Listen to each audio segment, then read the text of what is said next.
If you'd like to make your NFL games a little more interesting, you've come to the right place. It's the Even Money Podcast with Ross Tucker and Steve Fezzik. Yeah, Vegas, baby, Vegas. It is the Even Money Podcast, presented, of course, by DraftKings Sportsbook, the number one rated sportsbook app. And we are, I don't know if we're the number one rated sports betting show, NFL betting show, but I don't know any that's better. It is absolutely so much fun every week. Once a week, 30 minutes or less, give you all of our bets in the NFL for the week. We get into all kinds of fun stuff in the offseason with guests and their ideas and NFL futures and who they like and NFL draft bets. We do touch on March Madness and horse racing. We get into everything in the offseason. But we flourish during the season. I'm at Ross Tucker NFL on social media, former NFL offensive lineman, bunch of media gigs now.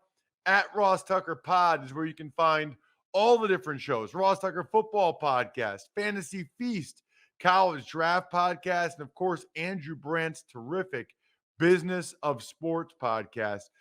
The star of this show, Steve Fezzik. I know a lot of people watching the show, youtube.com/Ross Tucker NFL. They're going to be intrigued by Steve's jersey selection today. Check out Steve, the only two-time winner of the Super Bowl of professional football gambling, the Super Contest at the Westgate, on social media at Fezzik Sports. I must admit, though, Steve, I'm a little bit confused. Tell me about the Rams jersey today.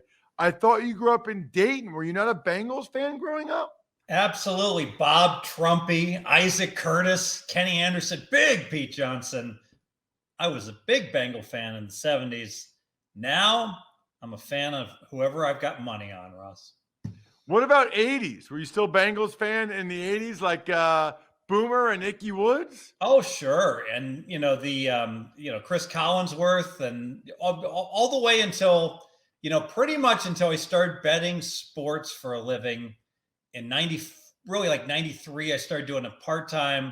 And then 2000, I was doing it full-time. Somewhere in that corridor, my love for any team dissipated and went away completely. So, do you miss that at all? No. It's all, I'm a mercenary. This is all, I'm the guy that I don't understand who, actually, I do like football. I would watch football if I hadn't bet on it. But I got to tell you, I don't think I'd ever watch an NBA game. Ever, if I didn't have a bet on it. You had free tickets, I'll go see a movie. Huh. Interesting. You like movies more than sports?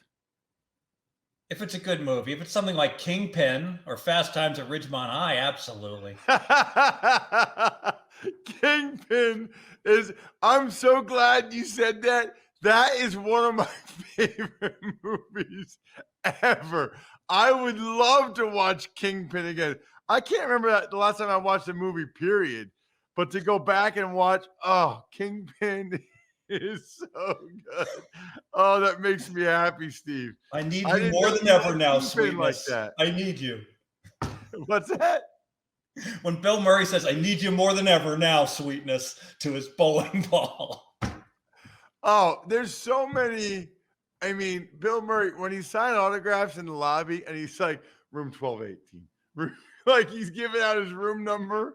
I mean, it is, everything about that movie is incredible.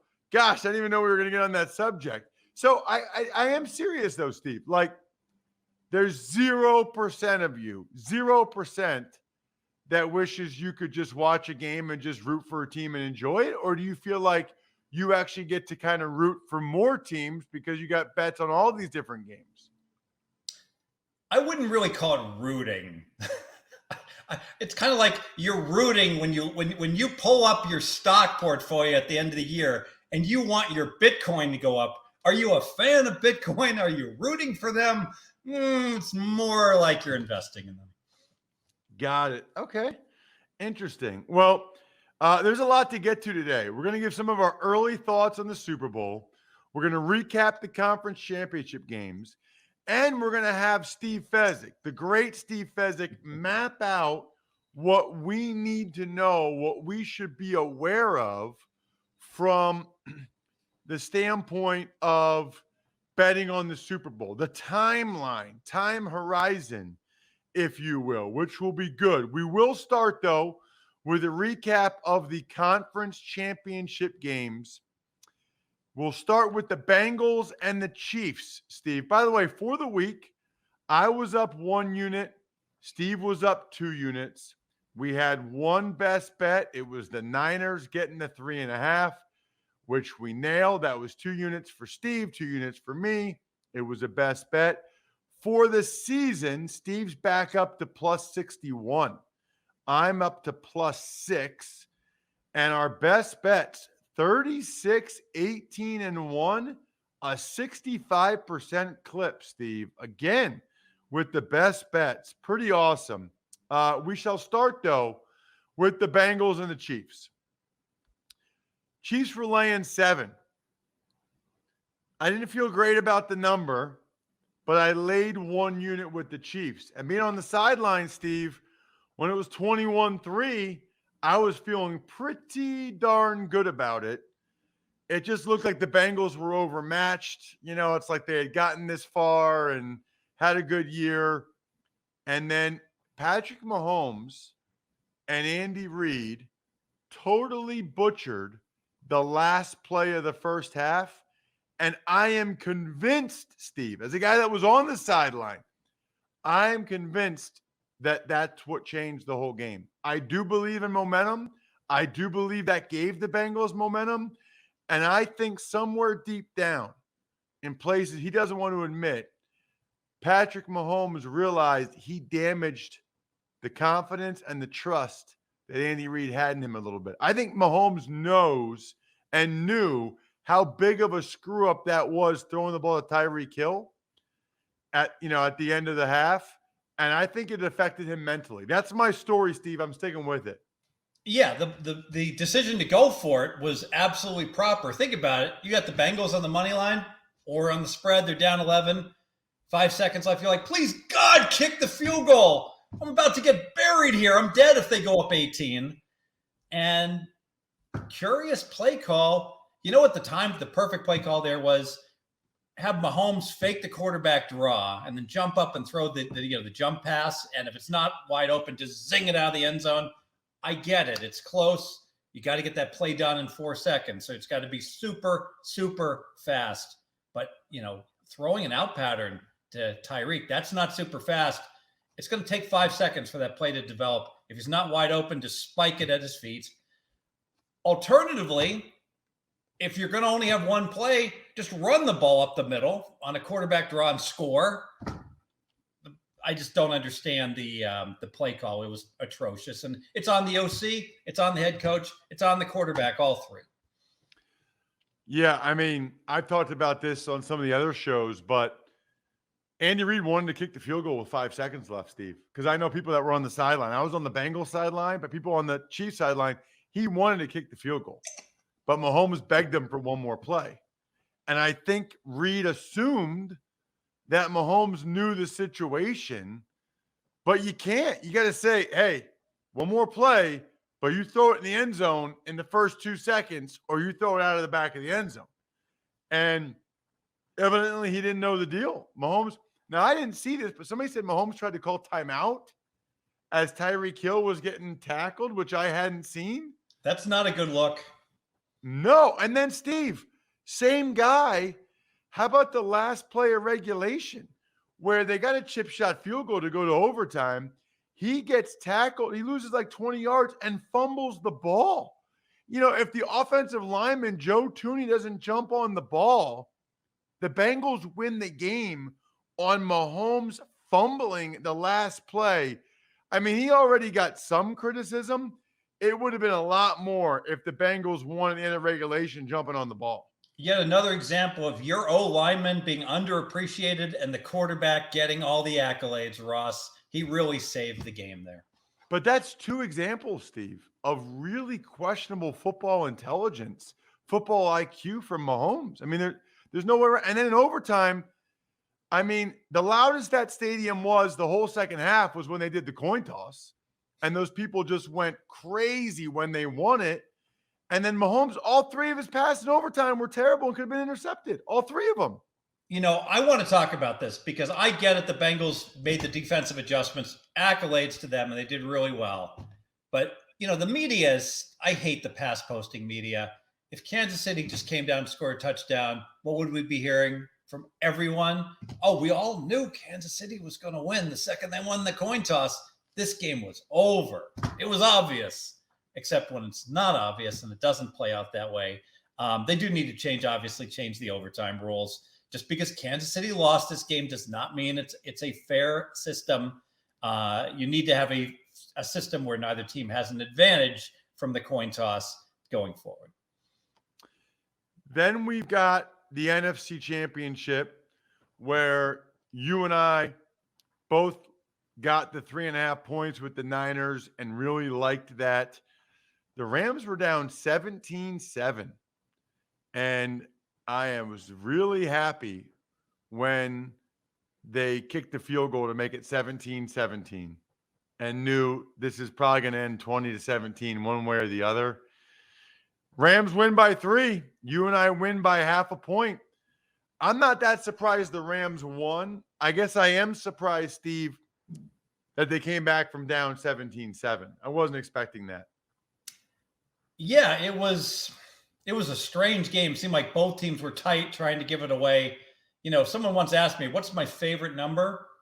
Without thinking, I responded 3.5, because plus 3.5, Ross, that hook in a close game is worth so much. And we saw it again in this game. Absolutely awesome. All right. So here's the deal, by the way, Steve, before we get to the summary. The greatest quarterback of all time is not just a GOAT on the field. He's a GOAT when it comes to investing too. Interesting, by the way, as it relates to today and the news. He invests in stocks, crypto, and even art. Now you can invest like the GOAT with Masterworks. Masterworks is the investing platform that lets you buy shares representing an investment in art from icons like Picasso, Monet, Warhol. Even greater, art prices outpaced the S&P 500 by 164% from 1992 to 2021. In fact, early investors already received over 30% IRR 2020 and 2021 from the sale of 2 paintings. This is your opportunity to join 300,000 other members and invest like the GOAT. Get priority access with their game day promo. Just go to masterworks.art/money. That's masterworks.art/money. See important disclosures at masterworks.io/disclaimer. Interesting. So to summarize, Steve, again, you're up 61 units going into the last game. I'm up 6 units, 36-18-1 on our best bets. Pretty incredible. Before we get to anything Super Bowl related, I guess that's the general question, Steve. Timeline-wise, what do people need to know about betting the Super Bowl and when they should do it?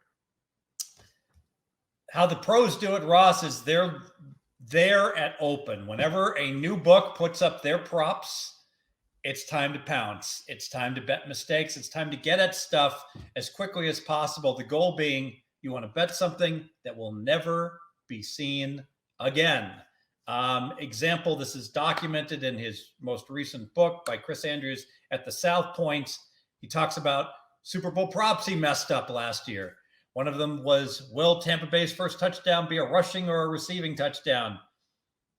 Receiving should have been a big favorite. The South Point, in their wisdom, made the game pick. Whoever was there first got it. Another one they had, will there be a defensive or special teams touchdown? The no is always a major favorite there, around minus 250. They made the yes the minus 250 favorite. I got to tell you, there's a lot of guys that can't name a player that come out of the rafters just to bet mistakes when it comes time to Super Bowl props and even some of the cross sport props where they'll find a mistake in a soccer valuation versus an NFL player or a golfer or something along those lines. How do the books make these mistakes? Like, how do they not have the same thing as the year before? It's because you can misenter it, just a numerical error when you're actually physically punching it in, and it's not their money. It's Michael Gaughan's money. It's some other guy's money. If it was your money, Ross, and my money, we would never, ever make a mistake. You, as the head of the sports book, wouldn't make the mistake. You'd catch it, and I, as your lieutenant, would catch it as well. But it's amazing, and how often do we see this in corporate America? When it's not your money, all of a sudden you see memos and the like that go out that clearly the person's just an autopilot, doing their job, typing the numbers without thinking at all.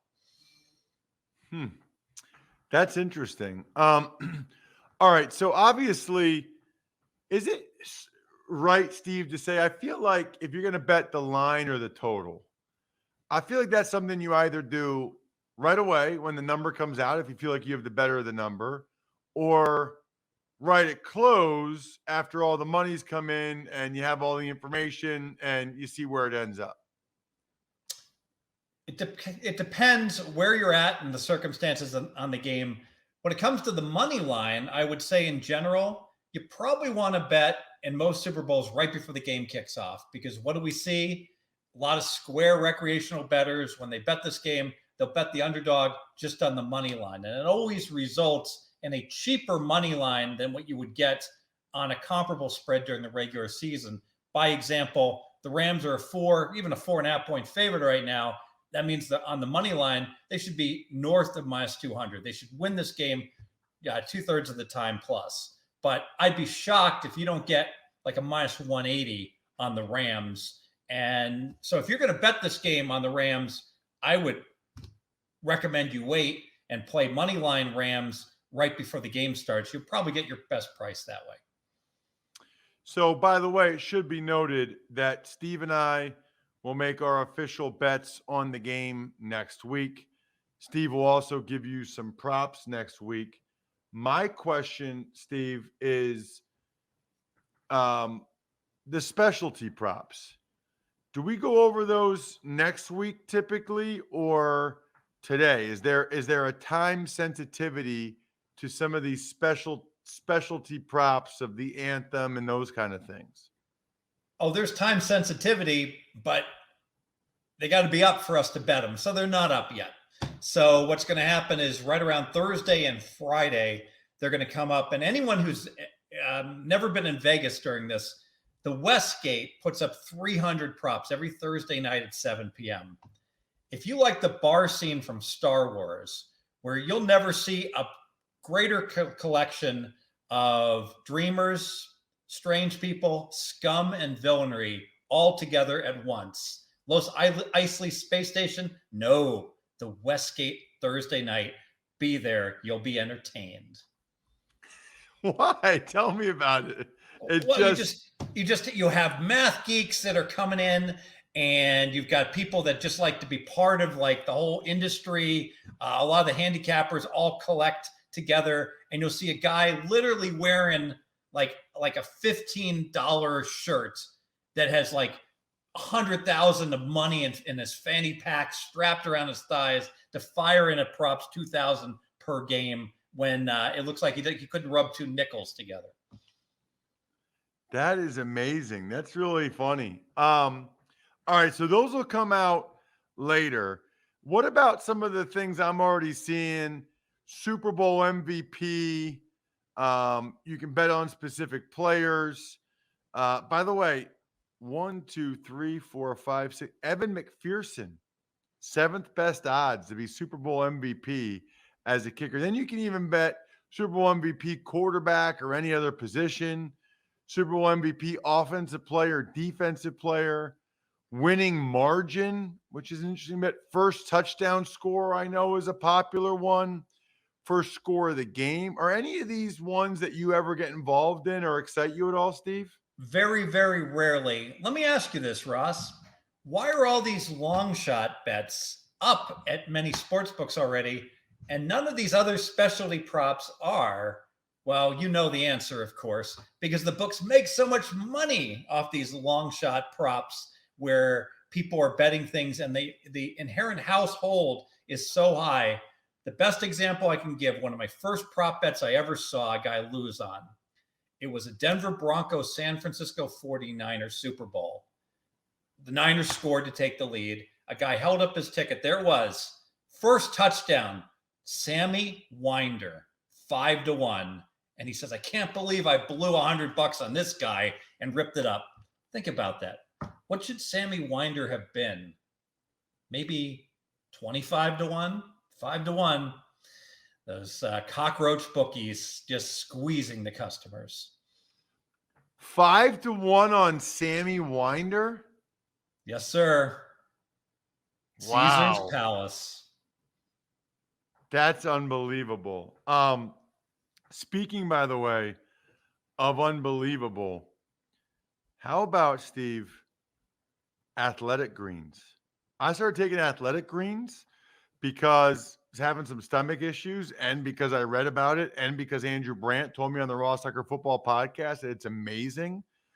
So I wanted better gut health. I thought, okay, I can drink my greens rather than having to eat more vegetables and don't have to take a multivitamin anymore because it takes the place of it. You're absorbing 75 high-quality vitamins, minerals, whole food sourced superfoods, probiotics, and adaptogens. And then it's for less than $3 a day, so less than a coffee. It has over 7,000 five-star reviews.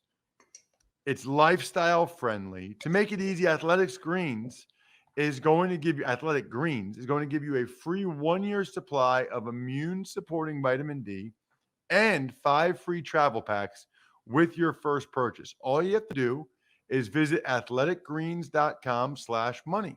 Again, that is athleticgreens.com/money to take ownership over your health and pick up the ultimate daily nutritional insurance. What other things do you need to tell us, Steve, this week as opposed to next week, if anything, about the Super Bowl? I think it's time to break out your Excel spreadsheet, your Google spreadsheet, and start entering as soon as numbers come up on all these players and all these props, what the opening numbers are. So you got a good frame of reference. So you see Cooper Kupp, he's like right around 104.5 right now. And Akers is, I believe, right around 62.5. Write down every one of these guys as these numbers are coming up, and then kind of track it as the week goes on to give you a good feel for, where the money's been coming in and the like. And also, when Cooper Kupp closes 114, don't go bet him over 114.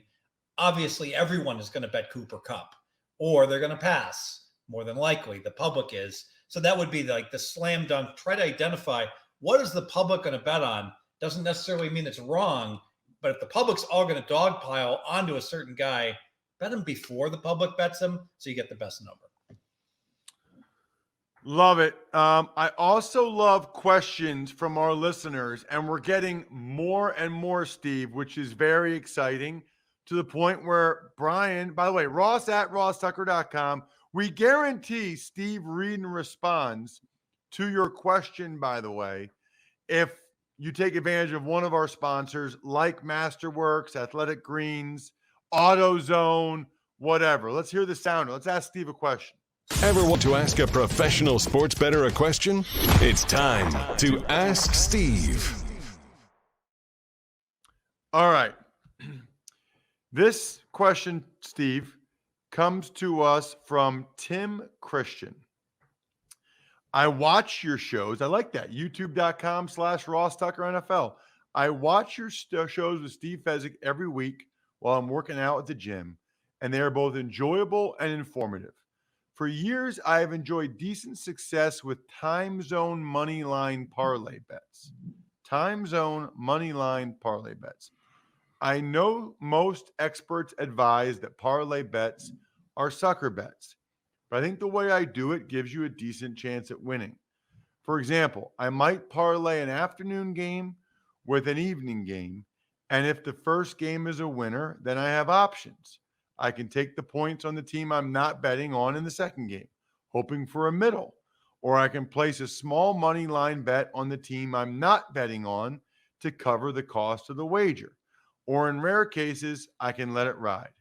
I've been successful with this method. Have I been lucky, or is this an effective way to play? He gives an example of KC and LA in a 2-team money line parlay.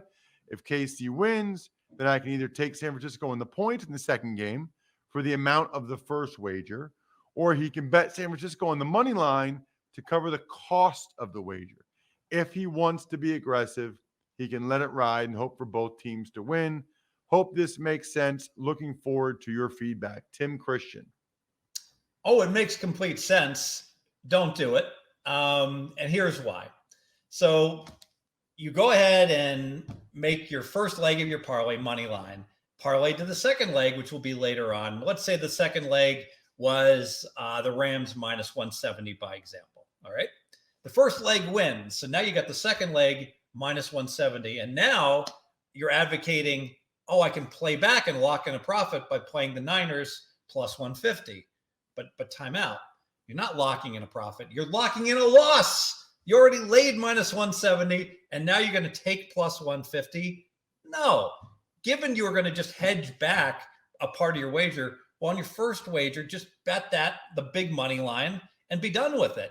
Why be in a position where now I got to screw around and take what the money I would have won and give some of it back to the house by scalping myself on the money line? So in general, it is rarely right to parlay big money lines. It's an epidemic. A lot of people in my industry, they're all going to get angry at me. It sells well to say, oh, my money line parlay of the week. No pro makes their money betting that. Now, there are pros who lay minus 350. They'll lay minus 800 on things, but they just don't parlay them to something else. Value is value. The parlay only makes sense if there's a correlation, which there rarely is. And that is why he is Steve Fezzik. Fez, you are amazing. There's a lot more questions that we'll get to, especially in the offseason. This is this guy is a treasure trove of information, and you guys have the ability to go ahead and ask him a question. Email me, ross@rosstucker.com. Put in the subject line, even money or for Steve or whatever you want to do. We will have our Super Bowl special next week. Really looking forward to it. Then we'll do a little recap after the year. We'll start to get into future stuff, the NFL draft. I love when we have guests on and they kind of go over their betting strategy. Sometimes Steve even nicely eviscerates the guests, which is always entertaining for me because I really don't care. He is at Fezzik Sports on social media. I'm at Ross Tucker NFL. We are at Ross Tucker Pod. Love more and more people are watching. YouTube.com/Ross Tucker NFL. You got something, Steve? Don't get Munsoned on the Super Bowl. Don't bet 10 times what you normally bet on a side just because it's the big game. No Munsoned. Love Steve. You see that? That was bringing back the very start of the show when we were talking about Kingpin. By the way, that woman is a bold-faced liar. I am not going to say the rest of that line, but it's one of my favorite lines in movie history. Other than that, good luck, everybody. Hope you guys win some money on whatever you... Thanks for listening to the Even Money Podcast. Make sure to also subscribe to the Ross Tucker Football Podcast, The Fantasy Feast, Business of Sports, and The College Draft. All available at Apple Podcasts, rosstucker.com, or wherever podcasts can be found. A lot of times on the show, I mentioned DraftKings. Here's what you need to know. You got to be 21 or older, New Jersey, Indiana, or Pennsylvania only. New customers only. Restrictions apply. See DraftKings.com/sportsbook for details. Gambling problem, call 1-800-GAMBLER, or in Indiana, 1-800-9-WITH-IT. By the way, if what I was talking about included a deposit bonus, doesn't always, sometimes it does. Deposit bonus requires 25 times playthrough, and deposit bonuses are paid out in site credit.